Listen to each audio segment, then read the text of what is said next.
బ్యూటిఫుల్‌గా ఉన్నాయండి శారీస్ అయితే. మంగళగిరి పట్టు నిజాం బార్డర్ శారీస్‌లోనే పటోలా ప్రింట్ అనేది వచ్చేసింది మనకి ఆల్ ఓవర్ ద శారీ.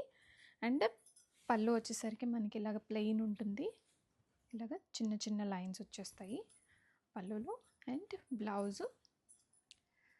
బ్లౌజ్‌కి మనకి బార్డర్స్ వచ్చేస్తాయి. అండ్ బ్లౌజ్‌లో ఇలాగ రెడ్ లైన్స్ అనేవి వచ్చేసాయి. కాంట్రాస్ట్ వస్తుంది. అండ్ కంప్లీట్‌గా శారీ అయితే మనకి ఇలా వచ్చేస్తుంది. Top to bottom 2 sides borders అయితే సేమ్ వచ్చేసాయండి లెంత్. అండ్ శారీ మొత్తం కూడాను మనకి ఇలాగా చిన్న చిన్న చెక్స్ లాంటివి వచ్చేసినాయి. ఈ బాక్స్లో చెక్స్ డిజైన్ వచ్చింది. అండ్ ఇది బ్యాక్ సైడ్ ఇలా ఉంటుంది. అండ్ చాలా లైట్ వెయిట్ ఉన్నాయండి శారీస్ అయితే. బాడీ హగ్గింగ్గా ఉన్నాయి. అండ్ ఎనీ సీజన్, సమ్మర్ లేదు, వింటర్ లేదు, ఏ సీజన్కైనా ఇవి మనకి స్కిన్ ఫ్రెండ్లీగా చాలా బాగున్నాయి రెడీ స్టాక్లో.